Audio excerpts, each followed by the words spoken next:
नमस्कार आदरणीय श्रोता, धेरै धेरै स्वागत छ यहाँहरूलाई। अहिले तपाईहरु सुन्दै हुनुहुन्छ समाज परिवर्तन एवं विकासको आधार विश्वास एफएम 93.6 मेगाहर्जमा कार्यक्रम फायर टक। जनचासो हाम्रो जिम्मेवारी, सम्बन्धित निकायलाई उत्तरदायी बनाउन निरन्तर पहरेदारी। हामी निरन्तर पहरेदारी गरिरहेका छौं, जनप्रतिनिधिहरूमाथि निरन्तर निगरानी गरिरहेका छौं। जनताको आवाज, जनताको सवाल, जनतालाई बाँडेका आशा भरोसा के कति पूरा भए, के कति बाँकी छन्, के हुन सकिरहेको छैन, तमाम विषयहरूलाई समेट्ने गरेका छौं। त्यसैगरी अहिलेको राजनीतिक अवस्थालाई पनि हामीले निरन्तर निहालिरहेका छौं र जनताहरूलाई निरन्तर त्यसको बारेमा खबरदारी गरिरहेका छौं। अहिले राष्ट्रिय राजनीति जुन तरल अवस्थामा छ, जे पनि हुन सक्छ भनेर आम जनताको बुझाइ छ, त्यस विषयमा रहेर पनि हामी कुराकानी गर्दैछौं। विभिन्न जनप्रतिनिधिज्यूहरूले, सांसदज्यूहरूले, प्रदेश सभाका सदस्यहरूले आफ्नो जनतालाई बाँडेका आशा भरोसा, विभिन्न खालका शिक्षा, स्वास्थ्य, यातायात, खानेपानी लगायत सम्पूर्णमा सहज पहुँच हुन्छ भनेर जुन किसिमको आशा भरोसा देखाएका थिए, त्यस विषयमा पनि के भइरहेको छ, के गरिरहेका छन्, यी तमाम विषयहरू रहेका छन्। देशकै आज यो कालखण्डसम्म ल्याउनमा महत्वपूर्ण योगदान दिएका, विभिन्न कालखण्डमा आफ्नो ज्यान समेत दिएर देशमा प्रजातन्त्र स्थापना गर्नको लागि आफ्नो ज्यान आहुति दिएका र विभिन्न कालखण्डमा त्यस्ता आन्दोलनहरूमा सहभागी भएका ती वीर योद्धाहरूलाई सलाम गर्दै आज विश्वास एफएमको तर्फबाट हामी ती सम्पूर्ण हाम्रा योद्धाहरू र अहिलेका सम्पूर्ण आम नेपाली जनताहरूमा प्रजातन्त्र दिवस आज रहेकोले प्रजातन्त्र दिवसको अवसरमा धेरै धेरै शुभकामना व्यक्त गर्दै कार्यक्रमलाई अगाडि बढाउन जाँदैछु। र आज कार्यक्रममा हामीसँग प्रदेश नम्बर 2 को प्रदेश सभा सदस्य माननीय ज्वाला कुमारी शाह हुनुहुन्छ। 12 निर्वाचन क्षेत्र नम्बर 3 कबाट उहाँ प्रत्यक्ष निर्वाचित हुनुहुन्थ्यो र आज उहाँसँग विशेष कुराकानी गर्न जाँदैछु। यतिकै राम्रो बीचमा हुनुहुन्छ, उहाँलाई स्वागत गर्छु। सांसदज्यू, कार्यक्रममा स्वागत छ यहाँलाई। धन्यवाद छ साजिदजी तपाईलाई। हजुर, अब जुन प्रकारले तपाईहरुले यो जनताहरूलाई एउटा आशा भरोसा हरेक क्षेत्रमा बाँड्नु भएको थियो, त्यो अनुसारले हिजो मात्र पनि जुन प्रकारले एउटा देशकै पुरानो विद्यालय, देशको सम्भवतः दोस्रो पहिलो विद्यालय श्री तीनचन्द्र मावि तपाईकै निर्वाचन क्षेत्रमा पर्छ र त्यो अहिले छायामा परेको छ भनेर सबै तर्फबाट कुराहरू आइरहँदा तपाई हिजो त्यहाँ गएर एउटा समिति पनि गठन गराउनु भएको थियो। के गर्नुभयो हिजो त्यहाँ? अब विशेष गरी अब किनकि अब हिजोको दिनमा म आफै त्यो स्कुलमा फेरि पढेको विद्यालयमा श्री तीनचन्द्र माविमा पढेको पनि हो र त्यो हिसाबले एउटा विद्यार्थी स्टुडेन्ट भएको हिसाबले र त्यति मात्रै होइन, 12 जिल्लाको हिसाबले एउटा नमुना र पुरानो विद्यालय भएको हिसाबले यो अलि विद्यालय अलि पछाडि नै छायामै परेको जस्तो मलाई त्यस्तो खालको एउटा फिलिङ पनि भइरहेको अवस्था छ। र गत वर्ष पनि मैले त्यहाँ काम कारवाहीहरू अब माटो भर्नेदेखि अब त्यसपछि वालको, त्यसपछि भवनको पनि, पछाडि भवनको पनि काम भएको छ। 30 लाख सामाजिक विकास मन्त्रालयबाट प्रदेश सरकारकोबाट समन्वय गरेर 30 लाख बजेट पनि ल्याएको हो त्यहाँ। र विशेष गरी यो विद्यालय कस्तो देखिन्छ भने अब जुन खालको एउटा सबैले साथ दिनुपर्ने, सबैले समन्वय गरेर अगाडि बढाउनु पर्ने, त्यो अलिकति भनौँ न धेरै कमी भएको महसुस पनि मलाई भएको छ र यसलाई अलि नमुना नै बनाउनु पर्छ र भोलिको दिनमा एउटा अझ व्यवस्थित तरिकाले अगाडि बढाउनु पर्छ भन्ने मेरो मानसिकता छ र म आफ्नो कार्यकाल भित्र म कसरी हुन्छ त्यो व्यवस्थित गर्नेतिर पनि लागेको छु। र हिजोको जुन खालको समिति गठन विषयमा वाल कम्पाउन्ड गर्ने विषयमा 35 लाख रुपियाँ छुट्याएको अवस्था छ।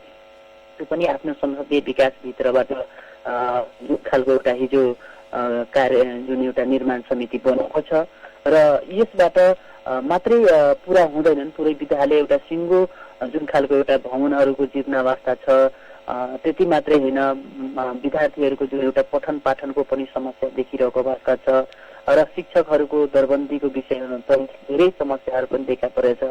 र त्यति मात्रै होइन, अभिभावकहरू जुन खालको एउटा नङ मासुको सम्बन्ध हुनुपर्ने अभिभावक, त्यसपछि टिचरहरूको विषयमा बिचमा र त्यति मात्रै होइन, आम त्यहाँको जति पनि विद्यार्थीहरू पढिरहेको छ, भर्ना भएका छन्, तिनीहरूको बिचमा एउटा समन्वय समझदारी हुनुपर्ने त्यो पनि अलिक कमी नै महसुस भइरहेको अवस्था छ। अलिकति व्यापक तरिकाले एउटा तीव्र तरिकाले छलफलको माध्यमबाट बेला बेलामा तपाईँ जस्तो अब हिजो जुन खालको एउटा राम्रै एउटा मलाई खुसी पनि लागेको छ, जुन खालको एउटा सक्रियता तपाईँको देखियो र तपाईँले जुन खालको एउटा प्रचारमा एउटा राम्रै प्रचार गरिदिनु भएकोमा विशेष गरी धन्यवाद पनि छ।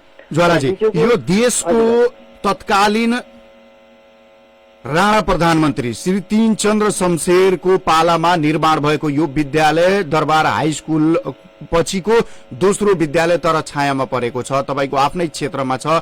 उत्तरी भेगका धेरै विद्यालयहरू भर्खरका विद्यालयहरू धेरै फड्को मारिसक्यो, तर यो विद्यालयमा शिक्षाको स्तर, किनभने यो विद्यालयमा पढेका धेरैजना धेरै ठुल्ठुलो ओहदामा पुगिसके, तर यसलाई फर्केर हेरेनन् र यसको व्यवस्थापन पनि फितलो हुँदै गयो।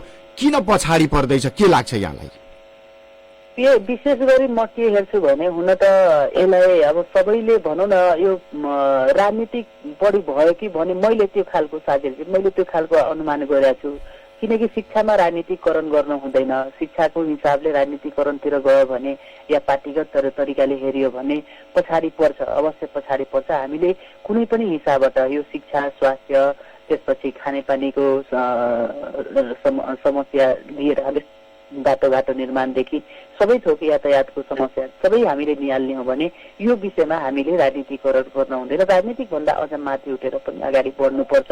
र हिजो किन पछाडि पर्यो जुन खालको एउटा यो विद्यालय, मैले बुझे अनुसार जस्तो अब तपाईँ उत्तरी बेल्टको भन्नुभयो, उत्तरी बेल्टमा किन अगाडि बढिरहेछ भने उत्तरी बेल्टमा तपाईँले जति पनि मिस समुदाय हेर्नुहुन्छ त्यहाँ एकदम तीव्र रूपमा अगाडि बढिरहेको अवस्था छ। विकासको गति एकदम तीव्र अगाडि बढिरहेछ।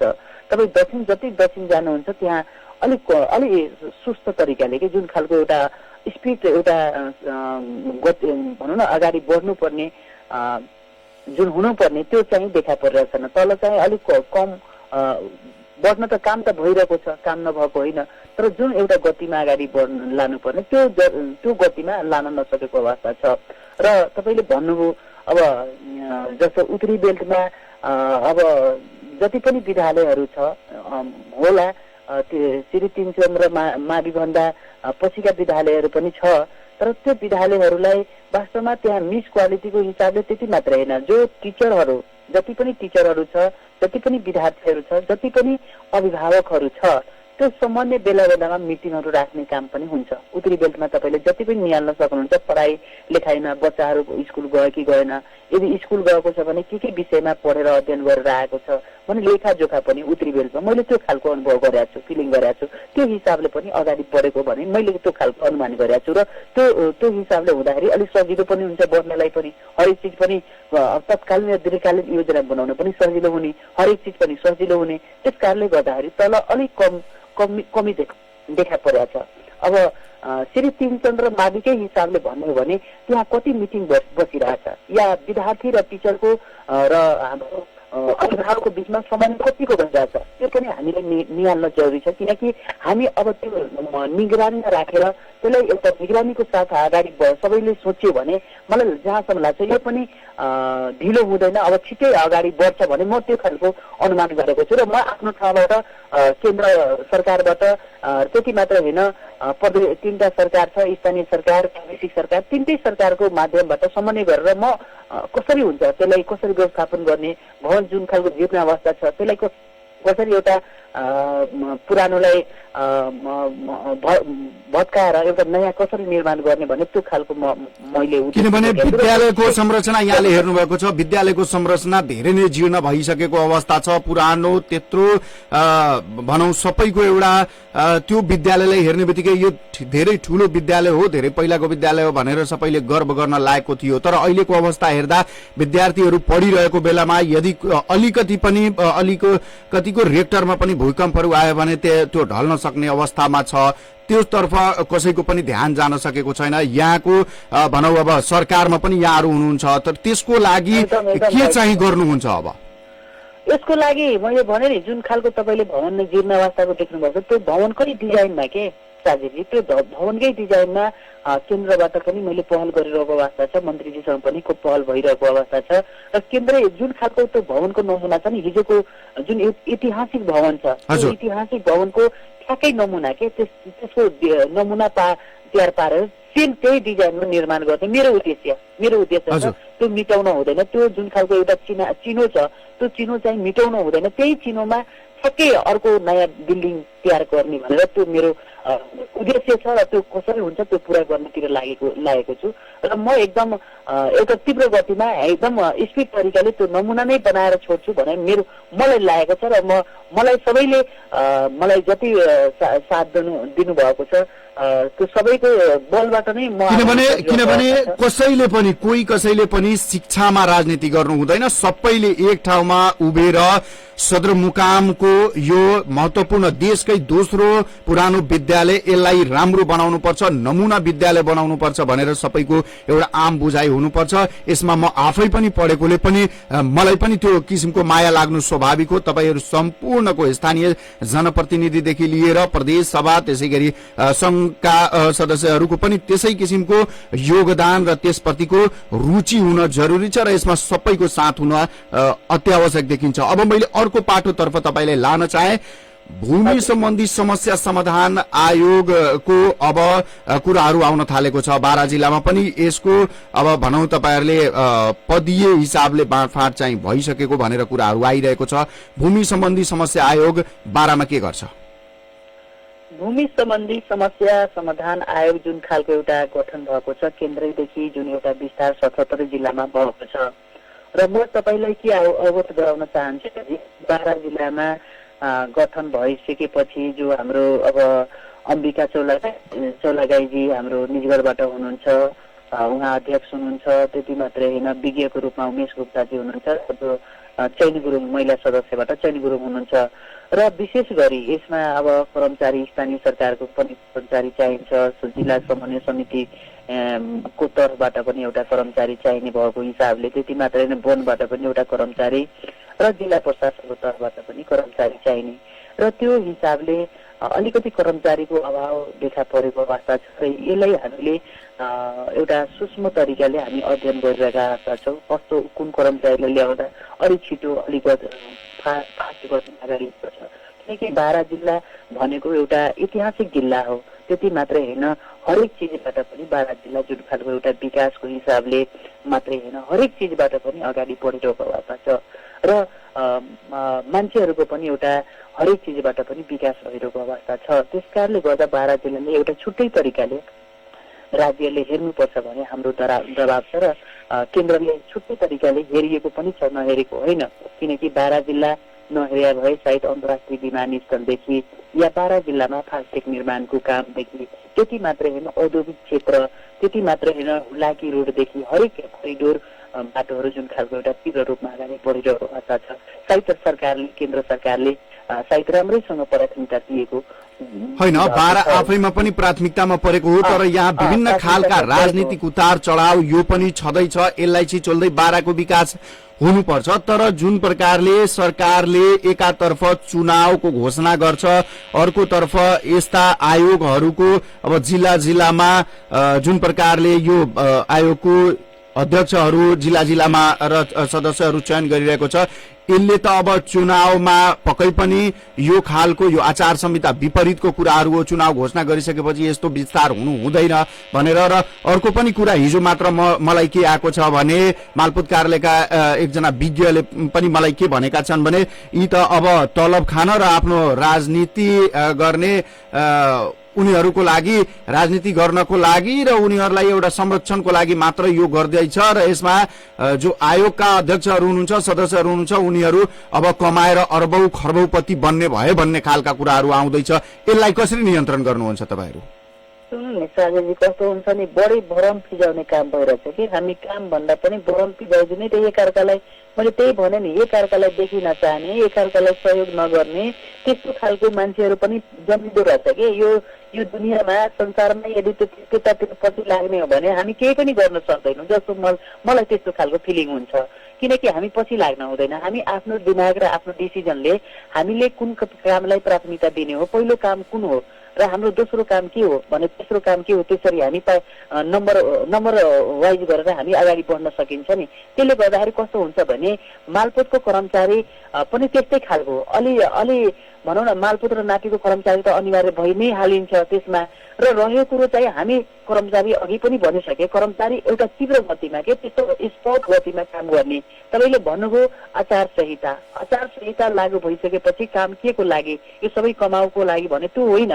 म त के भन्छु भने आचार संहिता लागू भइहाले, चुनाव त एक दिन त हुन्छ, तर आचार संहिता लागू भइहाले पनि कामहरू त थुप्रै छ नि साथीजी। किनकि हाम्रो 16 संरचना छ बारा जिल्लामा, 16 संरचनामा सबै लगतहरू उठाउनु पर्ने, नापी नक्साहरू गर्नुपर्ने, यो आचार संहिताले रोक्दैन क्या। आचार संहिता लागू भए पनि नापीहरू त भइरहन्छ नि, कर्मचारीहरू फिल्डमा कति रहन्छ नि। त्यस कारणले किनकि हामी हेर्छौँ सुकुम्बासी अव्यवस्थित, हामी बढीभन्दा बढी सुकुम्बासी पहिलेको विगतमा थियो, तर के भयो भने सुकुम्बासीको संख्या पनि घट्दै गइरहेको छ। पछि म आफै भूमि सुधार राज्य मन्त्री हुँदाखेरि त्यतिखेर सुकुम्बासीको संख्या धेरै थियो, र अहिले 12 वर्ष पछाडि हेर्दाखेरि सुकुम्बासी घटिरहेको अवस्था छ, थोरै मात्रामा छ, बढी अव्यवस्थित छ। र सुकुम्बासी किन घट्यो भने तपाईँले निहाल्न सक्नुहुन्छ, तपाईँले राम्रोसँग त्यसलाई अनुमान गर्न सक्नुहुन्छ। र संख्याको हिसाबले डिटेल रूपमा पत्ता लगाउँदाखेरि किनकि सुकुम्बासी जो गरिब बाबुआमाहरू आफ्ना छोरालाई विदेश पठाउँदाखेरि ऋण काटेर, ऋण ताकती लिएर, ब्याजमा लिएर विदेश पठाउने काम गर्थ्यो, र त्यो पैसा विदेशबाट पैसा पठाउने जति घरेरी घर जोड्ने काम पनि भयो, त्यसबाट पनि घटेको भने मैले त्यो खालको अनुमान गरेको छु। विदेशी पैसाबाट पनि जो घरेरी घरहरू किन्ने काम भयो, र त्यो एउटा सुखद पाटो हो, त्यो एउटा राम्रो पाटो हो, किनकि आफ्नो खुट्टामा उभ्न सक्ने त भयो केही सुकुम्बासीहरू। र तैपनि यो समस्यामा अलिकति म, किनभने यो नीतिगत कुराहरू भन्दा पनि आम जनताको बुझाइ र आम यता यो खास गरी दक्षिणी भेगका जति पनि व्यक्तिहरू हुनुहुन्छ उहाँहरूको बुझाइ के हो भने उहाँहरूले मलाई भन्ने गरेका छन्, साझेजी जंगलहरू फडानी गरेर जसको 4वटा 5वटा 10वटा ट्रकहरू छ, त्यो ठुल्ठुलो साहुहरू छ, उनीहरू आएर जंगलमा हापेर म सुकुम्बासी हो भनेर एक ठाउँमा कब्जा गर्ने, फेरि अर्को ठाउँमा गएर कब्जा गर्ने, त्यस्तो खालको कुराहरू गर्दै गर्छन्, र उनीहरू अर्बौंको लाखौं करोडौंको साहु बनिसकेका छन्। यस्ता खालका उनीहरूको आम बुझाइहरू छ। उनीहरूले भन्ने गरेका छन् हामी जंगलतिर जाँदा हामीलाई केही हुँदैन, उनीहरूले भगाइदिन्छन्, तर जंगलहरू मासेर उनीहरू सबै कब्जा गरेर बसिरहेका छन्। यस खालका जुन तर्कहरू छन् यसलाई तपाईहरू कसरी ह्यान्डल गर्नुहुन्छ? जंगलहरू मासेको तपाईले साझेजी हेर्न सक्नुहुन्छ, यो कुरो बढी आउँछ, बढी मैले सुन्ने पनि गरेको छु, र मैले अघि पनि भनिसके पछि लाग्नु हुँदैन। जंगल कहिले मासेको, कुन सालमा मासेको, यो पनि त विवरण दिन सक्नुहुन्छ नि, कुन सालमा मासेको। मलाई जहाँसम्म लाग्छ 20-30 वर्षदेखि 40 वर्ष भइसकेका छ, 50 वर्ष भइसकेका छ, पुस्तक पनि भइसकेका छ। अनि त्यसमा पनि जंगल मासेको पनि आरोप आउँछ कि मान्छेहरू हो भले अहिले त्यतिखेर 50-100 पुस्तकदेखि बसेर आएको होला, त्यसलाई चाहिँ भनौँ न अब कोही प्रगति गरे होला, कोही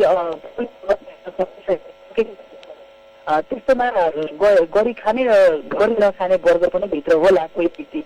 र गरी खानेमा मिहिनेत गरेर जो कमाएको छ, मिहिनेत पसिना गरेर जो कमाएको छ, त्यसलाई हामीले त प्रगति गरेको खुसी हामी हुनुपर्छ। जो गरी सकिया छैन, ऊ एकदम अबल छ, ऊ एकदम कमजोर छ, उसको हकमा पनि राज्यले हेर्नुपर्छ। यो मानेमा होइन कि ऊ पनि गर्दै पनि केही जोड्न सकाए, ऊ भनौँ न मिहिनेत गरेर चाहिँ पसिना बहाएर पनि त्याग्न पनि अहिले पनि समस्या केही मान्छेहरू। र म जहाँसम्म लाग्छ जो त्यो क्लियर हुन्छ, मापदण्ड एउटा बन्छ यो विषयमा, कसैले काखा पाखा हुँदैन, यसलाई समान तरिकाले हामीले हेर्नुपर्छ। जो कति वर्षदेखि बसिया छ एउटा क्राइटेरिया भन्छ, त्यो क्राइटेरियाको बलमा हामीले त्यो विधिमा टेकेर अगाडि बढ्ने हो, काखा पाखा गरिँदैन।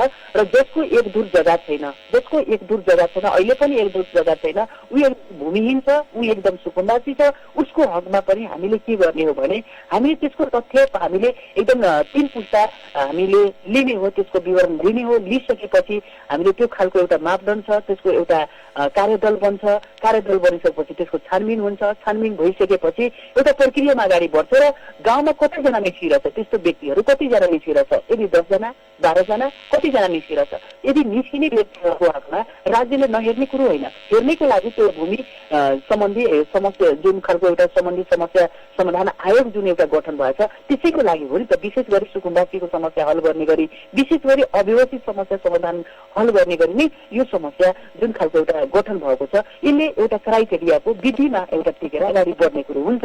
र जहाँसम्म लाग्छ जो मैले अघि पनि भनिसके सुकुम्बासीको हकमा 10 घर या कति मान्छे कति परिवार निस्किन्छ त्यसको छुट्टै जग्गा हेर्ने, सार्वजनिक जग्गा हेरेर त्यसको हेरेर त्यसपछि त्यसको पनि नापी नक्सा कति दूर दिन सकिन्छ हैन, त्यसको कोल्ली टाइपको पनि घर बनाएर पनि दिन सकिन्छ, हाल पूजा सहित दिन सकिन्छ। त्यो हकमा पनि छ अधिकार, त्यस्तो अधिकार सहितै आएको छ, यो गठन भएको छ। र यो क्लियर हिजोको दिनमा भले के भयो कसो भयो त्यो हिजोको दिनमा नफर्को, आउने दिनको लागि भविष्य कतातिर जाँदैछ भने त्यो त हामी जे भइरहेको छ राम्रैको लागि हुन्छ साझेजी। त्यस कारणले हरेस खान कोही पनि हुँदैन। तपाईलाई पनि थाहा छ यतातर्फको खास गरी दक्षिण भेगका जनताहरू जुन धेरैजना अशिक्षित पनि छन्, जोसँग केही छैन, उनीहरूलाई बस्ने ठाउँ छैन र उनीहरू यताउति कुनै बेला 1 महिना यहाँ बस्छन्, 2 महिना त्यहाँ बस्छन्, त्यस्तो पनि छन्। र धेरैजना अरूको जग्गा लिएर बसिरहेका छन्, निजी जग्गामै, सार्वजनिक जग्गामा नबसेर निजी जग्गामै कसैको साउ महाजनमा बसिरहेका छन् भने त्यस्ताको पहिचान तपाईहरूले कसरी गर्नुहुन्छ? अर्को पनि एउटा आरोप के लाग्ने गरेको छ भने केवल यो भूमि सम्बन्धी समस्या समाधान आयोग जुन गठन भएको छ 12 मा पनि उनीहरूले केवल नेकपाका कार्यकर्ताहरू र उनीहरूको पक्षलाई मात्र हेर्ने भनेर खालको कुराहरू छ। र अर्कोतर्फ यसलाई व्यापक प्रचार प्रसार गरेर वास्तविक जुन जसलाई दिनुपर्ने हो, जो भूमिहीन छ साँच्चीकै, त्यसलाई दिनको लागि कुन खालले तपाईहरूले प्रचार प्रसारमा पनि जानुहुन्छ? अब यो कस्तो देखिन्छ साथीजी, कस्तो देखिन्छ यो राजनीतिक निम्ति भएको हो कि यो राजनीतिक निम्ति हो। अब राजनीतिक निम्तिमा अब जसको सरकार हुन्छ जसले पनि जो सरकारमा बस्दाखेरि त्यही गर्छ कि त्यही यो सिस्टम त्यही नै हुँदै आएको हिजोदेखि तपाईँले हेर्न सक्नुहुन्छ भने राजनीतिक निम्तिमा जसको सरकार हुन्छ त्यसले गर्ने अधिकार हुन्छ यो कुरो। तर जहाँसम्म लाग्छ मान्छेहरूको अब नेकपा पार्टीमै एउटा आफ्नो कार्यकर्ताहरू संरक्षण गर्नको लागि हो, यो त्यो बिल्कुल गलत हो। कोहीले भनेको छ भने बिल्कुल गलतको रूपमा जबसम्म हामीले पार्टीले हो भले नेकपा पार्टीले राजनीतिक नियुक्ति गरिसकेपछि त्यो चाहिँ पार्टी अब चाहिँ के हुन्छ भने जब अध्यक्ष र विज्ञ त्यसपछि सदस्य नियुक्ति भएको छ पार्टीभन्दा माथि उठेर पनि काम गर्नुपर्छ। उहाँहरू अब पार्टीभन्दा माथि उठिसक्यो, प्रतिनिधि भइसकेपछि पार्टीभन्दा माथि उठेर अब कसरी कभर गर्ने, जो दक्षिण बेल्टको समस्या ल्याउनु भयो त्यो दक्षिण बेल्टमा कहाँ कहाँ समस्या निजी कसैको निजी जग्गामा बसेका छ त्यसको समस्या समाधान गर्नलाई यो टोली खट्नु पर्यो, त्यसको विवरण लिनु पर्यो, कहाँ कसरी समस्या छ, कसको जग्गामा कहिलेदेखि बसेका छ त्यसको विवरण पनि लिनु पर्यो। त्यो समस्या हुने गरी यो गरे होइन, यो समस्या हल गर्नलाई गरे हो साथीजी। त्यसले गर्दाखेरि दक्षिण बेल्टमा कहाँ कहाँ समस्या छ तपाईँले पनि देखाउन सक्नुहुन्छ।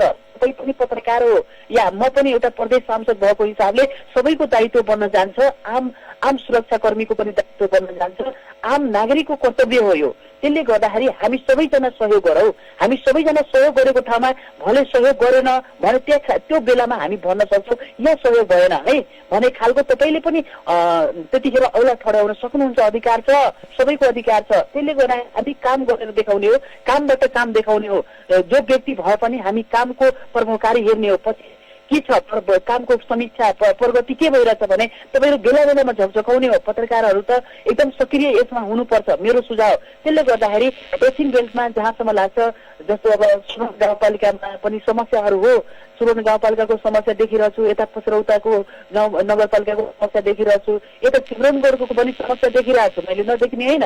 समस्या थुप्रै ठाउँको समस्या छ दक्षिण बेल्टहरूमा। जो बोलवाला छैन ऊ अझ पनि घरकै घर छ, बाहिर निस्किएर पनि बोल्न अप्ठ्यारो भइरहेछ, त्यस्तोहरूको हकमा पनि हामीले विशेष प्राथमिकतामा राख्नुपर्छ। र यो पनि सबैले निकाल्नुपर्छ व्यक्तिहरू जो बोलवाला छैन त्यसको हकमा पनि त हामी सबैजना बोल्नु पर्यो नि उहाँको पक्षमा, त्यसपछि नै समस्या हल हुने। निरन्तर हामी बोलिरहेका छौँ ज्वालाजी, तपाईँले पनि थाहा छ आवाज विहीनको आवाज बनेर विश्वास एफएमले निरन्तर कार्यक्रम चलाइरहेको हुन्छ। निरन्तर जनतासँग पुगेर उहाँको घर दैलोसम्म पुगेर हामी समस्या बुझेका छौँ र सम्बन्धित निकायसम्म ती प्रश्नहरूलाई लगेर त्यहाँबाट सम्बोधन गराउँदै आएका छौँ आजसम्म। र यो विषयमा पनि हामी निरन्तर बढीभन्दा बढी कसरी प्रचार हुन्छ हुन्छ। बढीभन्दा बढी यो भूमि सम्बन्धी समस्या समाधान आयोगबाट त्यस्ता वास्तविक भूमिहीनहरूलाई कसरी फाइदा पुग्छ भनेर हामी अवश्य पनि यसको मुहिम नै चलाउँछौं। यो कुरा अब अर्कोतर्फ मैले लान चाहे, यहाँ जनता आवास कार्यक्रमको पनि सहसंयोजक हुनुहुन्थ्यो। जनता आवास फितलो हुँदै गयो, जनता आवास केवल देखाउनको लागि मात्र आयो भनेर जनताले भन्न थाले। तपाईँ सहसंयोजक के गर्दै हुनुहुन्छ जनता आवासको लागि? अब यस्तो छ साझेजी, कस्तो छ भने म जनता आवासकै एउटा भनौँ न अब ऊ भएको हिसाबले सहसंयोजकै भनौँ या सदस्यको रूपमै भनौँ, म त्यति ऊ गर्ने सान देखाउने मान्छेमा परिनँ। अब कस्तो देखिन्छ भने यो समस्या एकदम जगजाहेर नै छ। अब हिजोको दिनमा जुन खालको एउटा प्रधानमन्त्री जुन एउटा ले कदम चालेर देशको लागि अब आम जनता जुन एउटा दलित अब मुसहर, डोम, हलखोर, मेस्तर लगायत यस्ता जातिहरूको हकमा जुन खालको एउटा कदम चाल्नु भएको हिजो विगतदेखि नै र त्यो बेलादेखि नै आउँदै गरेर जाने हो भने 1000 घर टार्गेट थियो। 1000 घर निर्माण गरेर बेलैमा एउटा सम्पन्न गरेर दिन पाए हुन्थ्यो। तर कस्तो देखिन्छ भने त्यतिखेर अब 3.5 लाखको दरले त छुट्याएको घर छुट्याएको त्यतिखेरको अवस्थामा र त्यतिखेरकै अब अवस्थामा त्यतिखेर त अलिक सस्तो पनि त हुन्थ्यो नि सामानहरू। अहिले त बढ्दै गइरहेछ नि सागरजी। अब बढ्दै गइरहेपछि त अब एउटा घर कम्तीमा एउटा घर निर्माण गर्नलाई 5 लाख भयो ठिक हुने रहेछ कि। अनि त्यस्तो अलिक समस्याहरू देखा परिरहेछ। पैसा थिएन, हामी त भयो जनता आवासमा, तर पैसा नभएको अवस्था हेर्नुहोस् कस्तो बिजोग तरिका। अझ 12 जिल्ला सबभन्दा पछाडि पर्यो र त्यसमा पनि केही कर्मचारीहरू त्यसले गर्दाखेरि जस्तो डी हुनुहुन्थ्यो एकजना हाम्रो सरिदी उसमा यो वीरगञ्जमा, त्यो नै अलिकति जुन खालको एक्सनमा जानुपर्ने त्यो ढिला सुस्ती एउटा सुस्त गतिमा गयो। अगाडि बढाउनु पर्ने जुन जनताको चासो र भरोसामा अगाडि बढ्नुपर्ने त्यो कतिपय चिजहरू त मेन प्रमुख कर्मचारीको पनि उसमा माथामा पर्दो रहेछ कि। त्यसले गर्दाखेरि म भएको बेलामा पैसै थिएन, तैपनि म र पाराजी अब संयोजक हुनुहुन्छ माननीय पाराजी, उहाँ दुईजना हामी झल्झकाएर अझ मैले केन्द्रमा पाराजीले लौ जो मान्यजी अब केन्द्रबाट पैसा माग्नु पर्यो भनेर बेला बेलामा उहाँ पनि टेन्सन गर्ने स्वाभाविक हो, किनकि आम जनतैको समस्या हामी जुन ठाउँमा छु जनतैको समस्या जनता आवासकै समस्या हल हुँदैन भने के को लागि बस्ने। म त अझ पनि भनेको थिएँ म अब समस्या पैसा आउँदैन भने म दिन्छु पनि भनेको थिएँ कि म के को लागि बस्ने। अब पुरै आश गरेको छ, अधुरो घरहरू त्यतिकै जीर्ण अवस्थामा छ, छटपटिरहेको अवस्था छ, पानी परेको बेलामा पानी पर्छ, कोहीको ठाउँमा बनाएको छ, कुन ठाउँमा जग मात्रै उठिया छ तर पैसा छैन।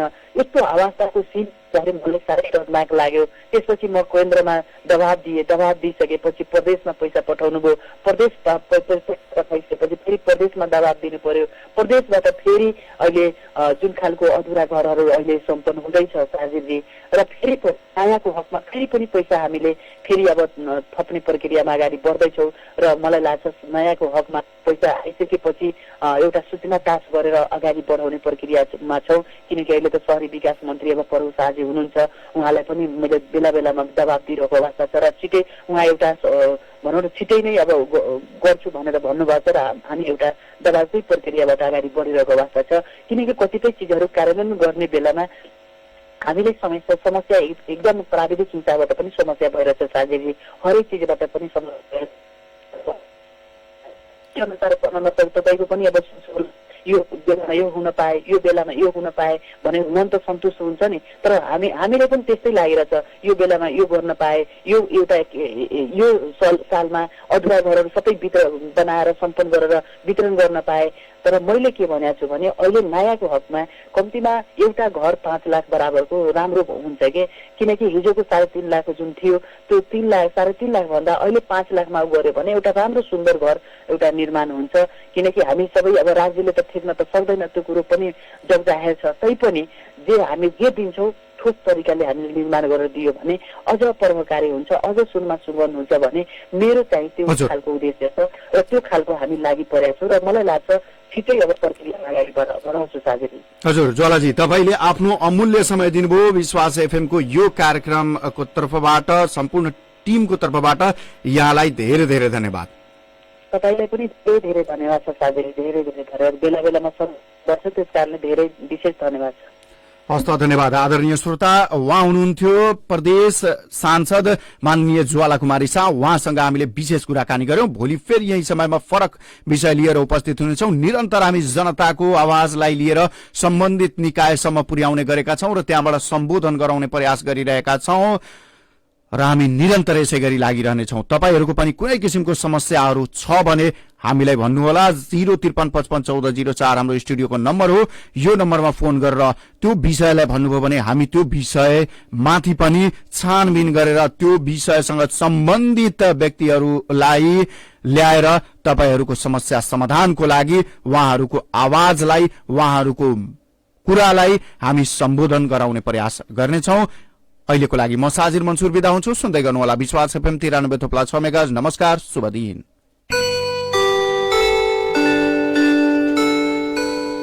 विश्वास टाइम चेक। अहिले हाम्रो स्टुडियोको घडी अनुसार 8 बज्यो।